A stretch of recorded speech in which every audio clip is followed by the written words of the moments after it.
Welcome back, everybody, to the next episode of the Critical Moves podcast. This is not going to be an episode about Stellaris. That's locked in. It can't be about Stellaris. However, it is about 4X games. So let's see how well we do by not mentioning that word that shall no longer be named as we discuss the state of 4X as it is at the moment. I'm joined by my best pal in the world, Timothy. Hi, Tim. Oh, that's so sweet of you. Thank you. You're looking very tired today, Tim. What have you been up to? Playing video games, obviously. Of course. A 4X game? RTS game. RTS game. Can you guess which? Is this another word that we're not allowed to say? And moving swiftly on, I'm also joined by my second best friend in the world. It's Joe. I was not told that we couldn't say that game. That's why I'm here. So I was brought here on false pretenses.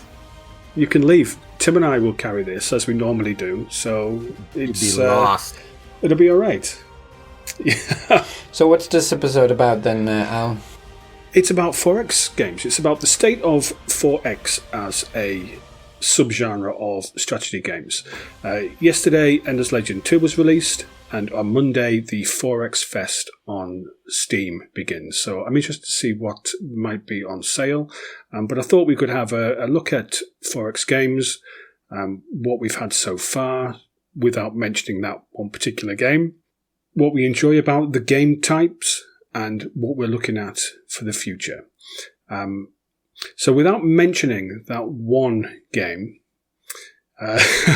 which is going to be difficult, Joe, do you want to lead us in?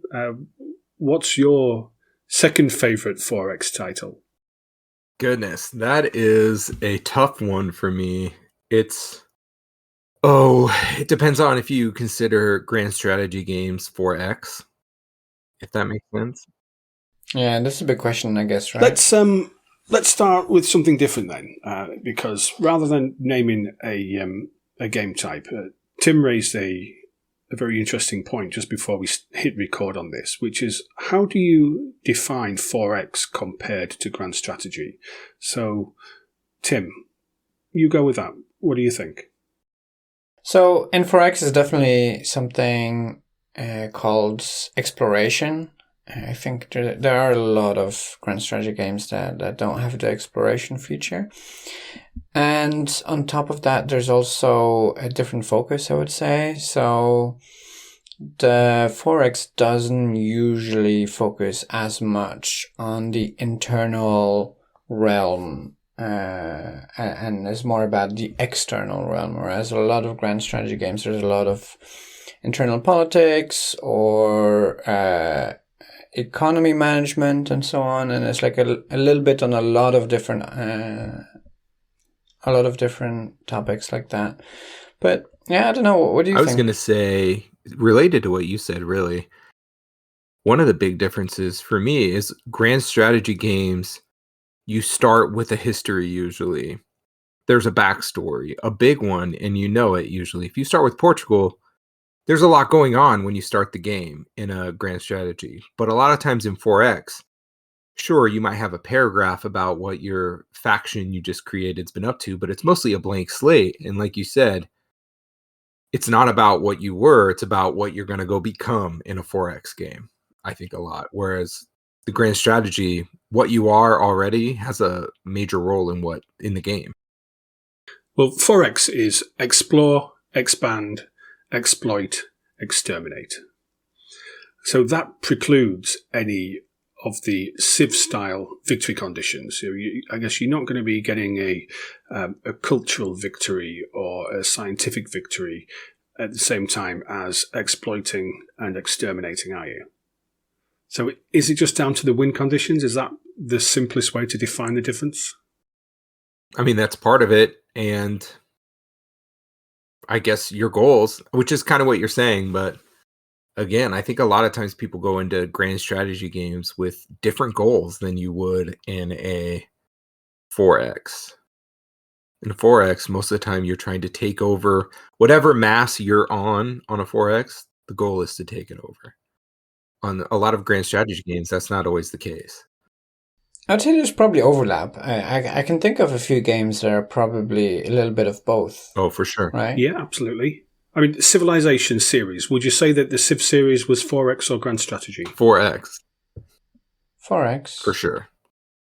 But I would say Europa Universalis with colonization is closer to both.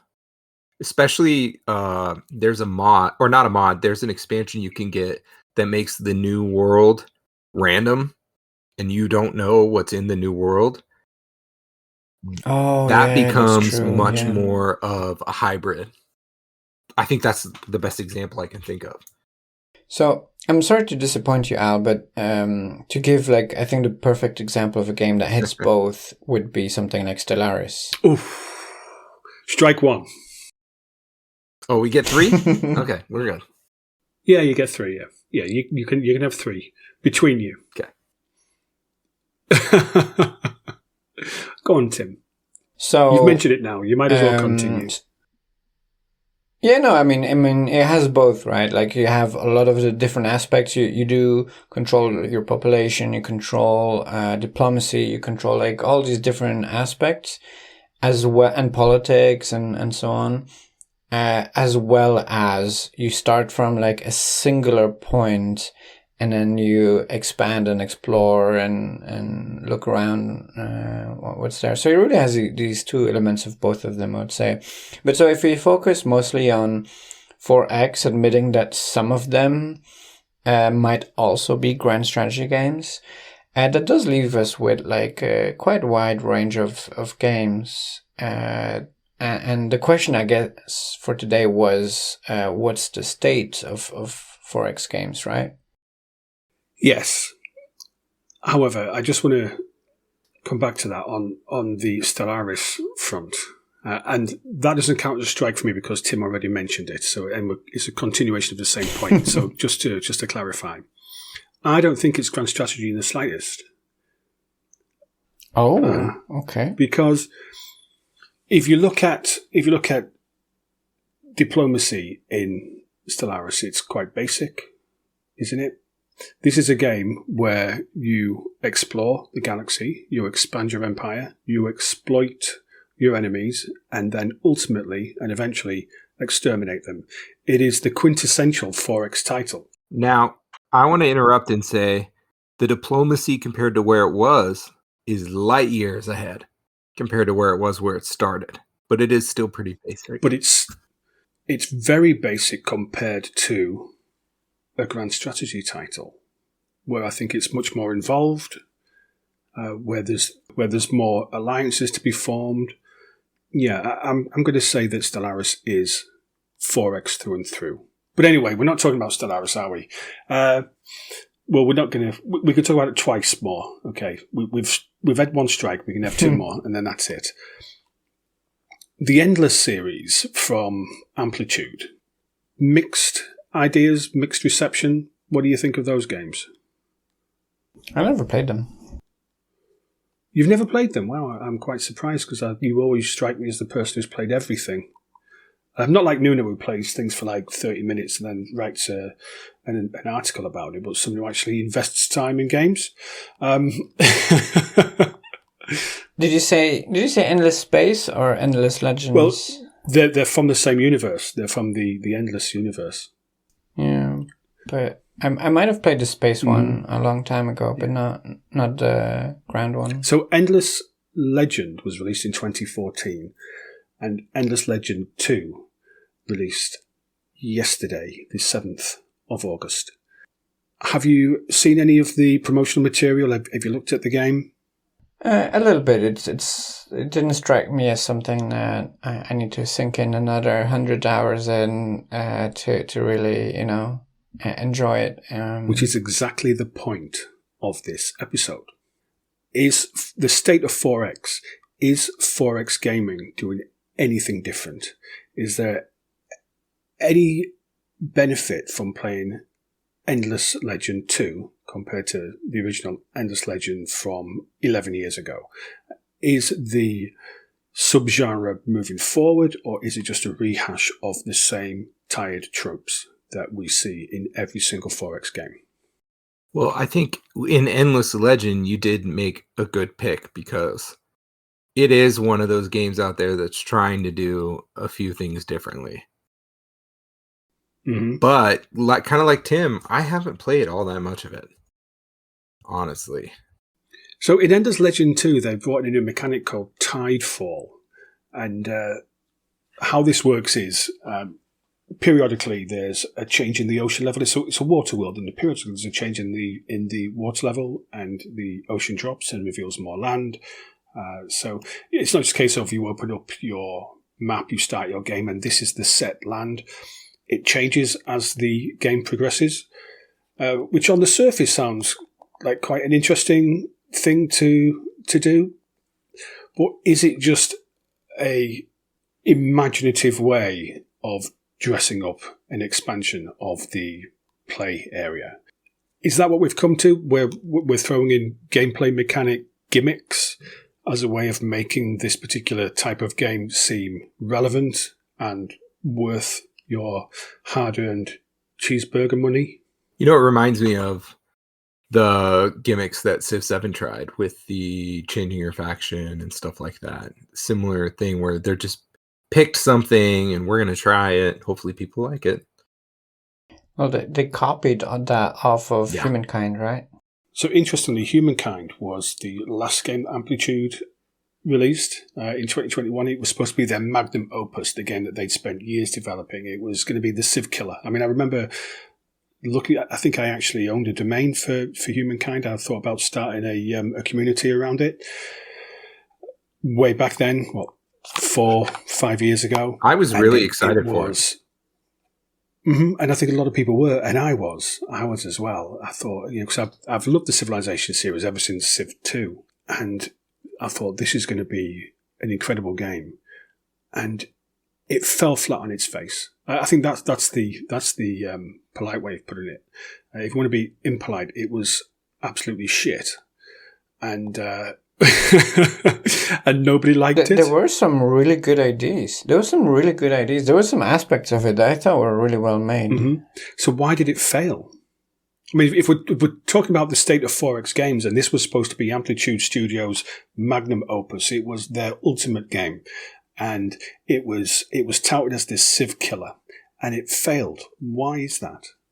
I think that's warrants a whole insight into it. I would say that it was, while there were some features that I thought were great, like for example, starting out as a nomadic tribe, I think was really cool. The graphics I thought were really well made, much better than Civ in my personal opinion. But I felt like it was lacking a bit of substance, where I don't know if there was not enough content, or I didn't feel as invested into it. And after I reached a certain age, I was like, yeah, okay, I'm not gonna play a second time, and I'm not gonna keep investing too much because I didn't feel so attached to it. And I don't know, it was lacking in gameplay, I think.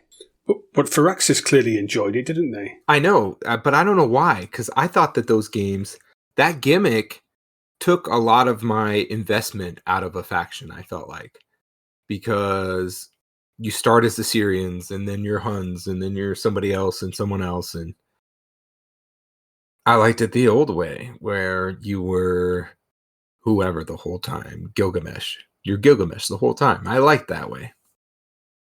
I felt like that took a lot away. Because you could build up a history, didn't you? You could build up a history. You could track your civilization from its early beginnings to victory. Absolutely. Whereas with this, it changes halfway through. It's a reset, and it's just ruins the whole premise of taking something through the ages, which I suppose is what grand strategy does. Yeah.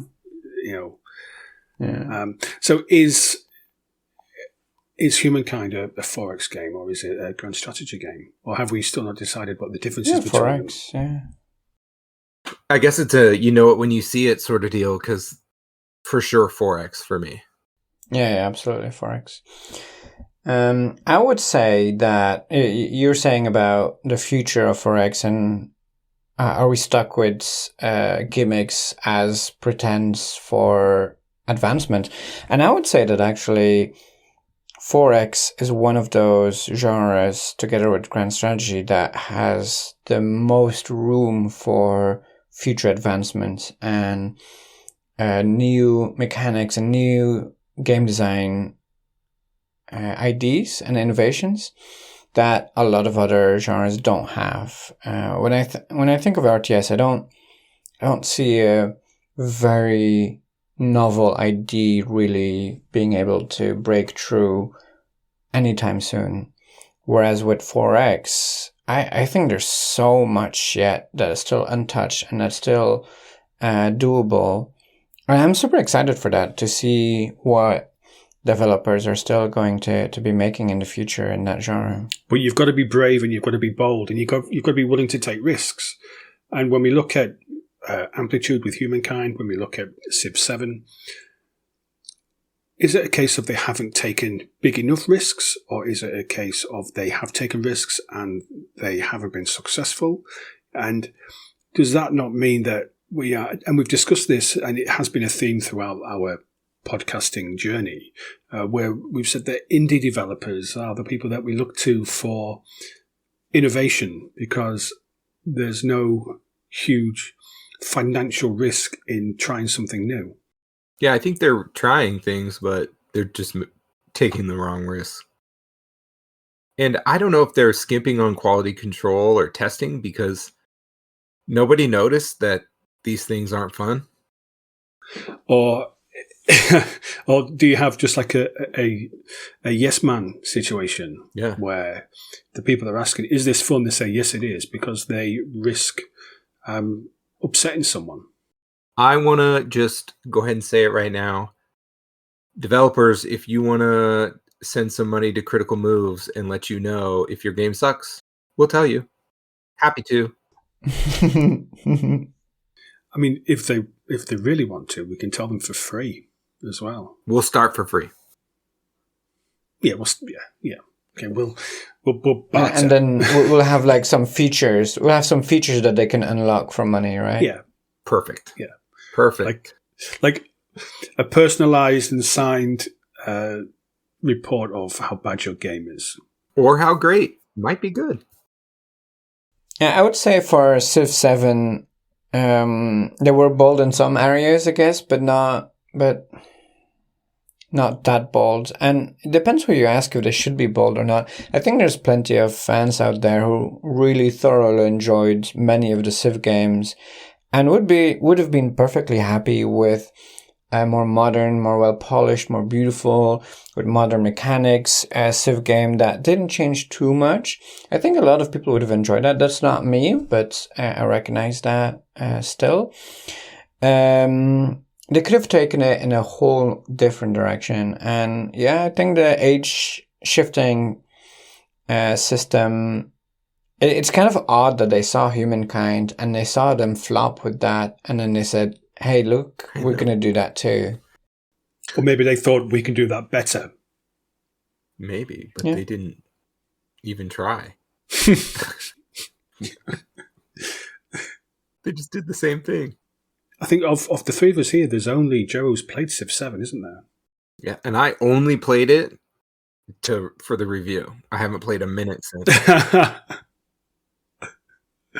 I'll stick a link to that episode. Perfect. Around now, so it'll be in one of the probably the top right corner. You'll be able to click on the link to the Civ 7 review that Joe and I did.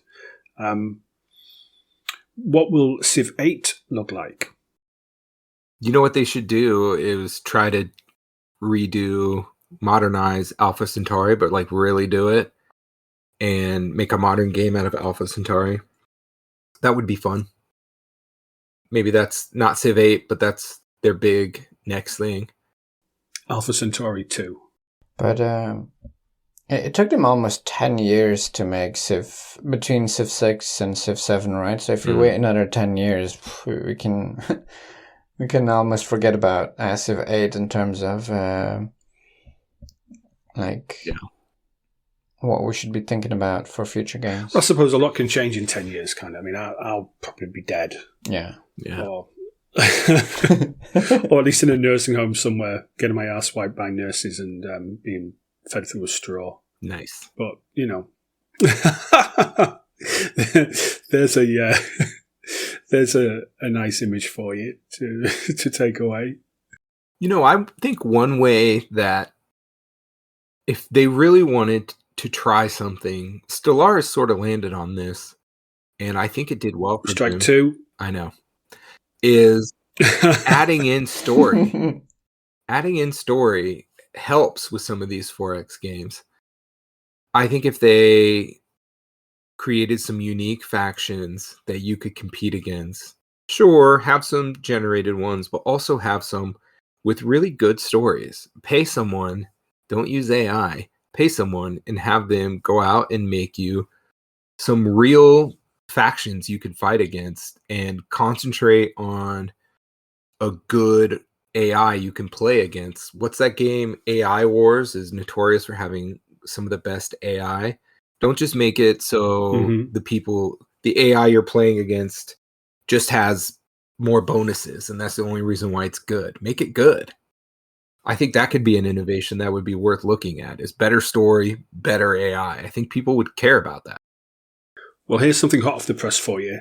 We're going to be interviewing the developer of AI Wars very soon. Shut up. How come you don't tell me these things?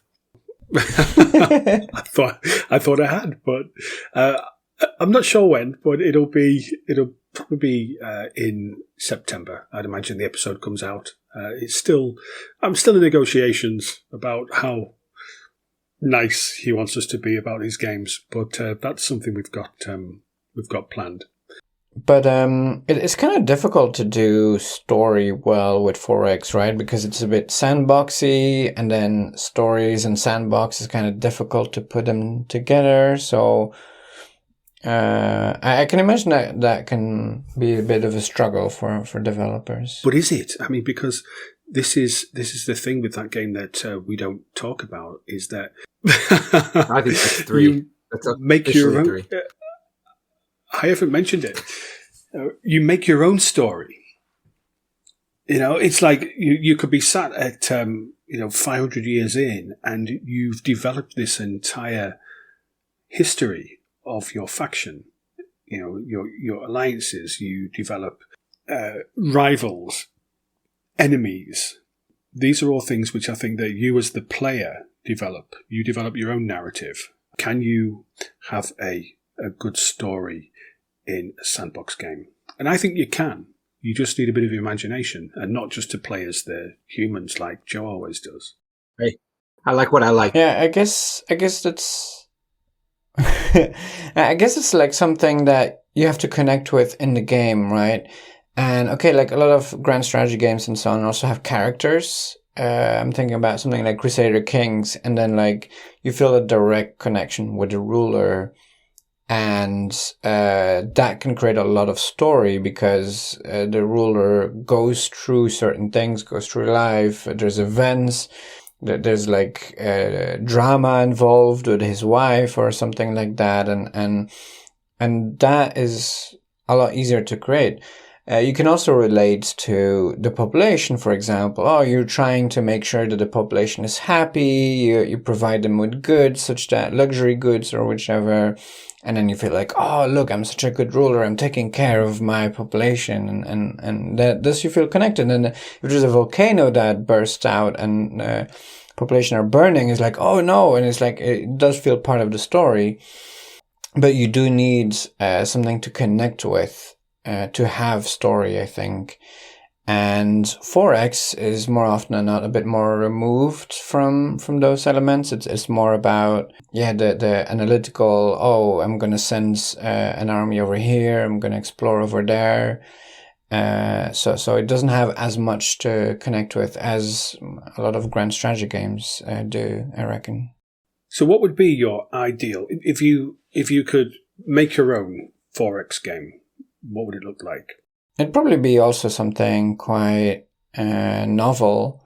There's times in history I think are underutilized, such as Stone Age or Bronze Age or something like that, or Modern Age. Today's age is not something that's used too often. But it needs that personality, doesn't it? You've just been talking about Crusader Kings and how you form those connections to the characters in the game. So let's say, for example, if you were going to make a modern day 4X title, you'd need to be able to play as Trump. Or in order to have this big, beautiful 4X game, you'd need to be able to. You'd have to be able to play as Trump or any other world leader. I'd love to see better combat in 4X games, if that makes sense. Invest some real resources in making the combat something that people would maybe want to focus on in the game, rather than something they just skip or don't even pay attention to. Almost like it's an afterthought, isn't it? Yeah. I mean, in all of them. Yeah, absolutely. Even on games that try to make combat important, like Age of Wonders, right? They make combat unique. There's turn-based, there's abilities, and it's amazing for a 4X, but it's not that great compared to any other genre, the combat. Would you not be getting into hybrid territory, though, if you looked at, for example, bringing in like some sort of RTS combat into a 4X game? Yeah. With all of the particulars and unique elements of RTS combat. If you put it into a 4X game, is it still a 4X game, or does it just become an RTS game? Well, we're innovating here. You can have like Total War like battles, right? You can have a 4X, and then when there's a battle, you have a Total War battle. Mm-hmm. I mean, is Total War a 4X game?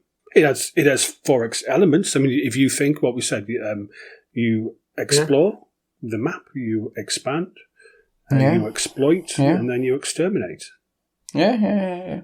I mean, I guess that when we look at 4X games, we're looking at Endless Legend, we're looking at Humankind, we're not looking at that other one that we don't talk about. But there's so many games which fit the 4Xs that we don't really consider to be 4X games. Yeah.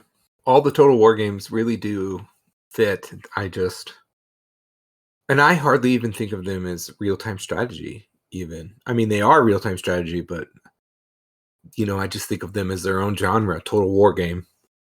The way I've seen it is that Total War is a combination of turn-based strategy and real-time tactics. Mm-hmm. Yeah, I agree.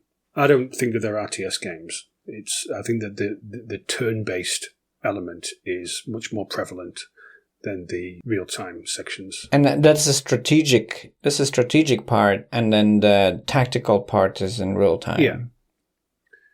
Yeah. But it would still fall, I would say, within the 4X category, because there can be overlaps. So maybe the future of 4X needs to use those elements of Total War that we all enjoy, or that some of us enjoy, in order to flesh out the 4X genre a little bit.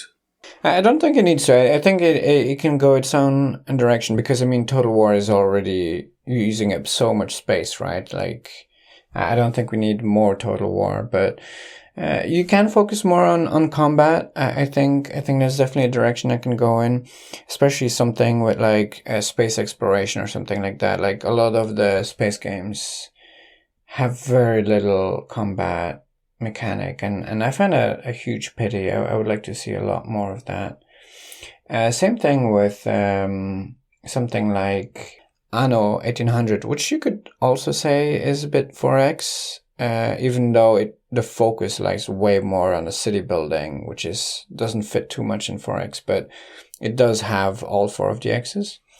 The combat there is not that huge of a part, even though they're expanding it in the next upcoming game, Anno 117. There will be ground combat there as well. Have you played Warhammer 40k Gladius? No. Yeah. Joe has. Is that not just the perfect 4X game? As in, it is so far removed from grand strategy It's 4X boiled down just to those elements, isn't it? You explore, you expand, you exploit, and you exterminate your enemies. There's no diplomacy. There's no trade. It's just a in-your-face 4X game. And it does do the background thing that I was asking for. Some serious factions with some serious history. Yeah. But that's because it's using the best universe in the world to as a setting for the game. The Warhammer 40k universe, which I think it would be. I don't know. I appreciate Gladius is already out, but I think it would be if they made a much more involved 4X title. But then again, would it really fit with the ethos around 40k of everything's an enemy and kill them all? Isn't there another one, Battlefield Gothic Armada or something like that? I've never played that. You guys play that one? Yeah. I wouldn't say it's 4X. I think it's similar, I suppose, in many respects to Total War to a degree. It's turn-based with real-time battles, except there's no real settlement development or anything like that. It's a fleet-based RTS with a turn-based element, but it's not 4X. But it is a great game. One game I was thinking of. Did you guys ever play Mountain Blade 2 Bannerlord? Do you think that fits as a 4X? There's no exploration, and I guess the focus of the game is also very much on the role-playing elements and like the fighting and so on. But isn't that the same with Crusader Kings? I would say that to connect, you were asking earlier about connecting with the thing. What Stellaris also does is connecting with the race, and then they have and Strike 3, man, out. Yeah, I'm fine. I'm fine with it.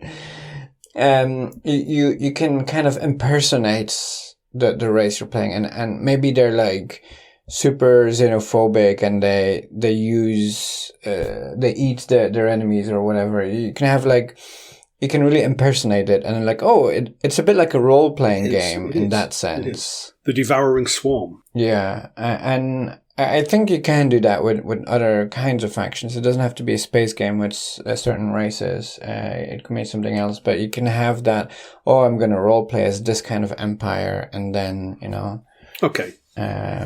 Well, Tim's hit Strike 3, so let's go open season on Stellaris now. Then, since he's always we tried. It's now.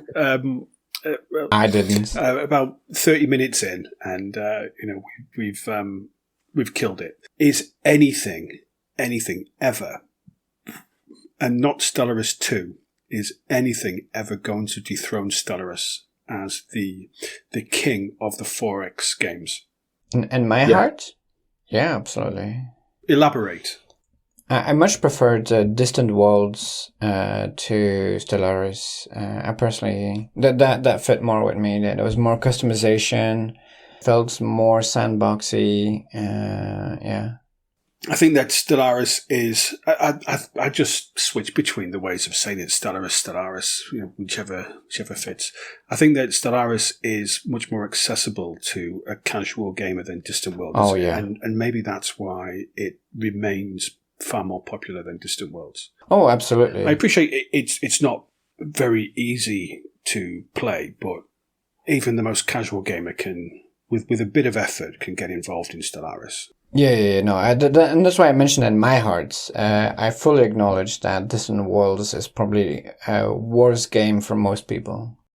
Which one do you recommend again, Tim? Distant Worlds 1 or 2?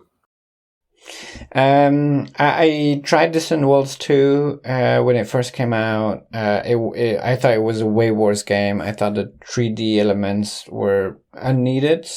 I hear they're still working on it, so I'm trying to keep my mind open. There were some small improvements in some quality of life, so it could become a better game, but when I tried it some time ago, it was a worse game than the first one. Distant Worlds Universe, $3 on sale right now. Yeah, but it is a steep learning curve, and it is ugly in a way. It's not as polished of a game as Stellaris. Definitely not. When I did the episode with Joe Beard from Example of Play, which I think was episode 37, I think it was, where we talked about how you don't get tutorials in strategy games very much. He talked a lot about Distant Worlds 2. It's one of the ones which he's covered quite a lot on his channel, just how complex it is. I guess that's probably the reason why, Stellaris you can pick up and you can play. I mean, it's on console, isn't it, now as well? Yeah. So I think that's always to me, an indicator of something being quite simplistic if you can play it on your PlayStation or your Xbox. Whereas Distant World, I think you'd never see it. It's far too complicated. Oh yeah, forget about it. I'm gonna get it. You convinced me to. So the thing is, though, if you're asking about something to dethrone, there's also a big budget behind it, right? So you would need someone wanting to invest so much into that. Although there are some games coming out now, some Paradox Interactive clone games, like there is something that I believe is on the schedule to be covered, Stellar Reach. Yeah, which is an indie game. Yeah, absolutely.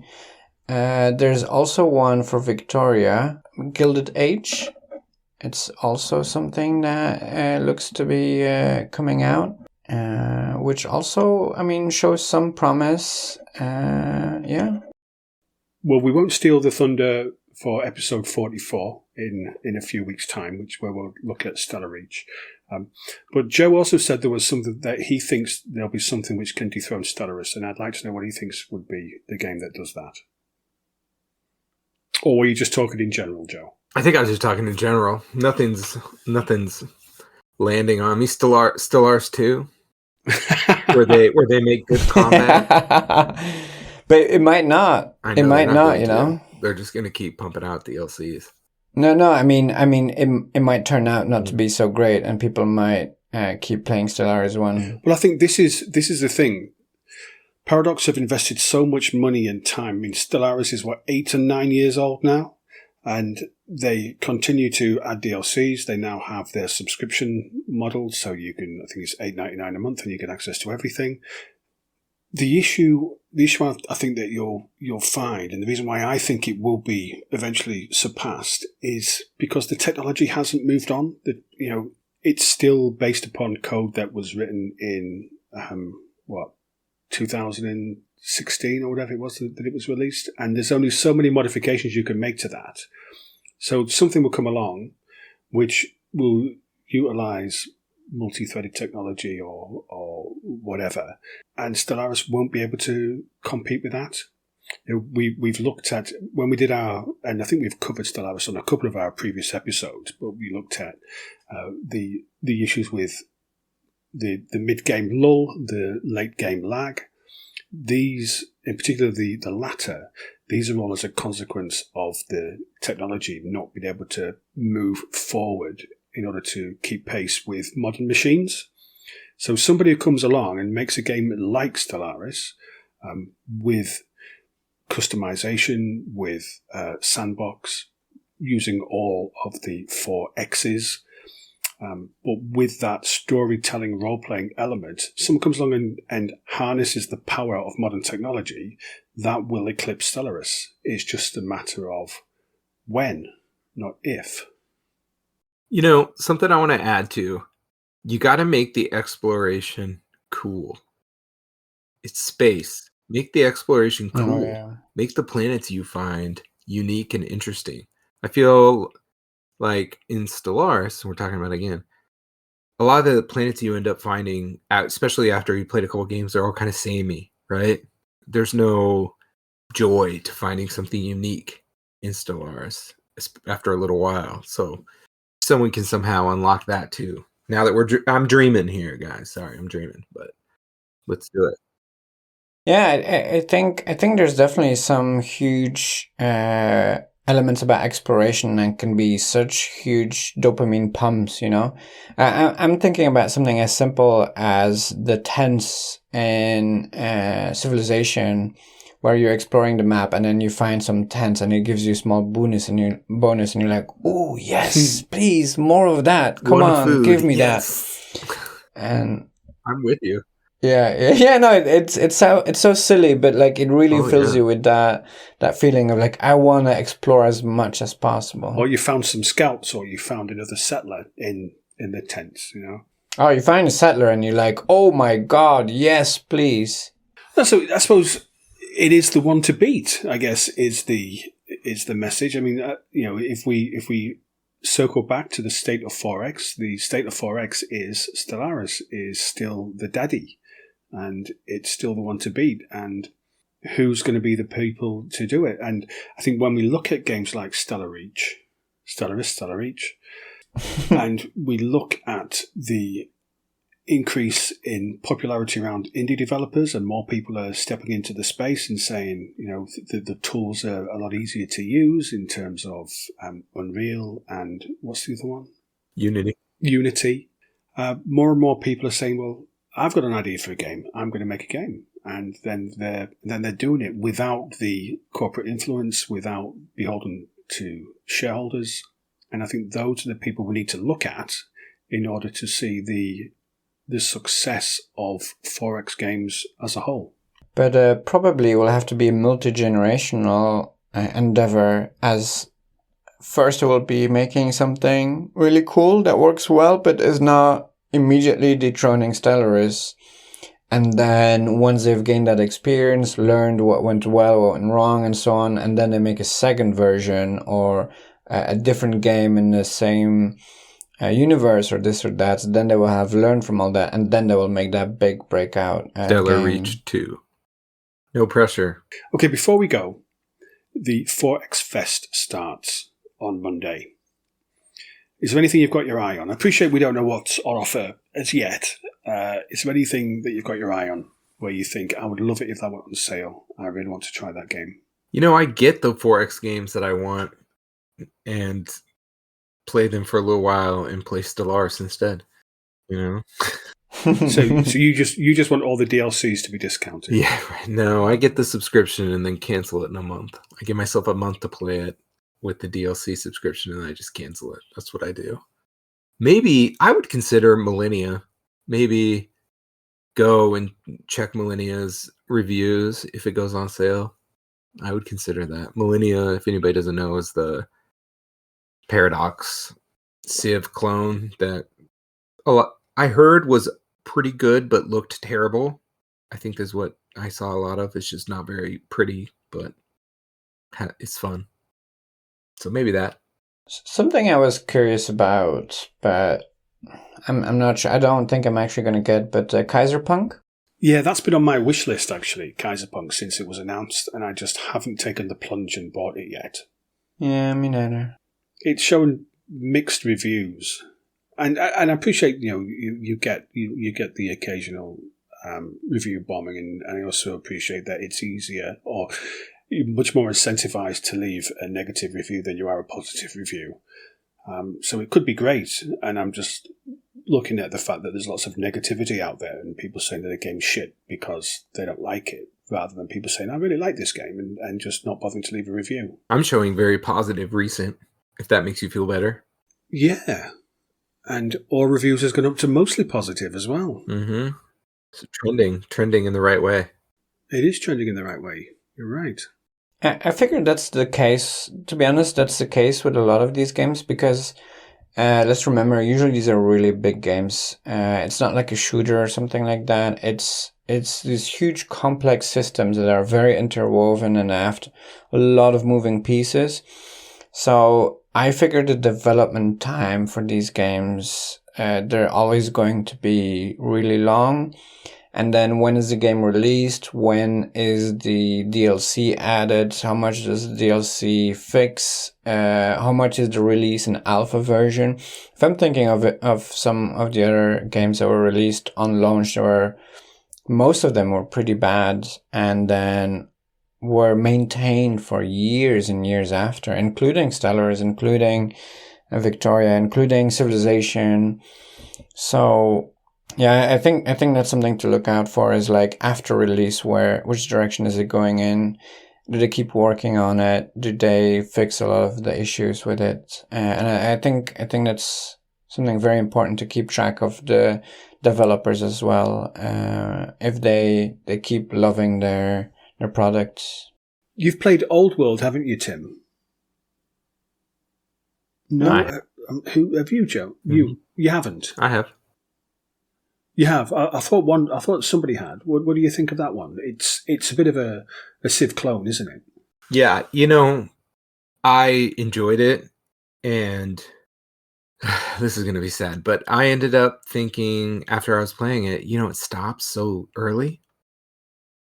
I just didn't have the motivation with it not going all the way through to current times and future. It just didn't land with me. Even though I did like that it had some dynasty mechanics. It was almost like a Civ clone mixed with some Crusader Kings.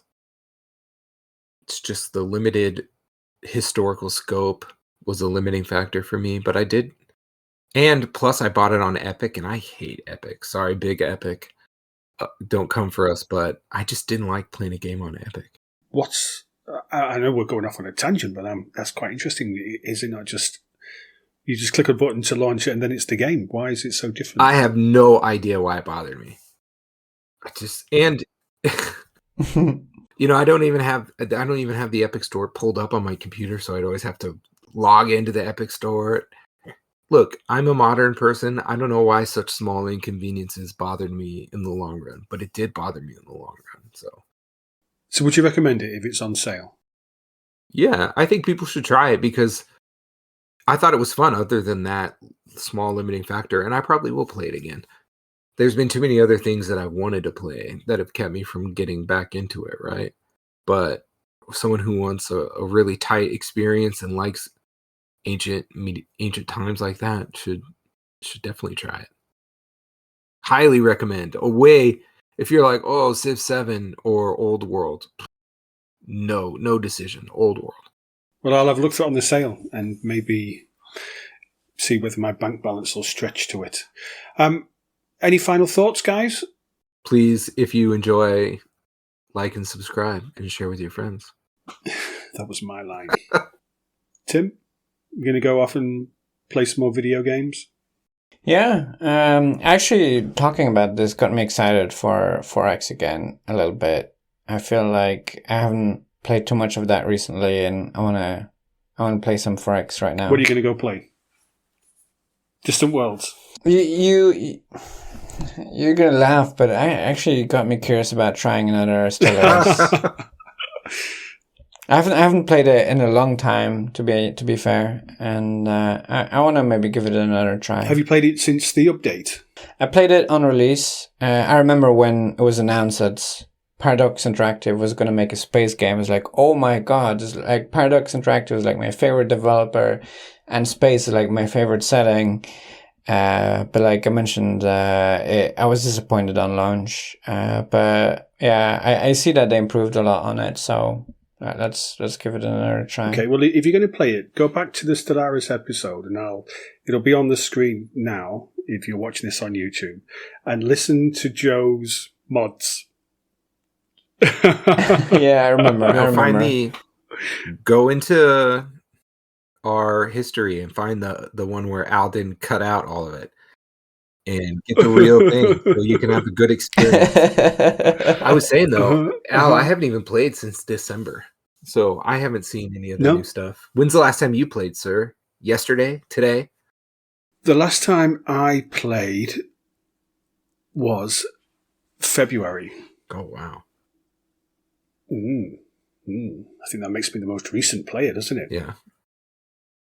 Yeah, it does. But I haven't played it since the update, and it'd be interesting to see what the update brings. How they've changed how pops work, haven't they? I first have the Victoria 3 update to play. I haven't played that one either. All right, so Stellaris isn't getting played. Tim's going to be playing Victoria 3 instead. Yeah, sorry, Stellaris. I think I might like Victoria 3 better. Well, whatever you decide to get stuck into, do enjoy it. Thanks, gentlemen, for coming and sitting down with me. It's always a pleasure. Thanks for taking some time out of your day. And thanks to our listeners as well for taking some time out of their day to listen to us witter on about 4X games, the game that shouldn't be mentioned. Tim not mentioning Beyond All Reason. I kind of like alluded to it at the beginning. You did. No, we really appreciate people who take the time out of their day to listen to us. And if you have enjoyed this, please do subscribe. Please do, if you're on YouTube, like the video, leave us a comment, and go to criticalmovespodcast.com, which is our main website, and on there you'll find all of the links to the Discord, to the forum, to Facebook, Instagram, Twitter, all the ways to get in touch. They're all on there. Drop us an email, send a carrier pigeon, whatever works for you. It'd be great to hear from you. Get in touch. Thanks so much for listening. Take it easy. Goodbye. See you, everybody. Cheers.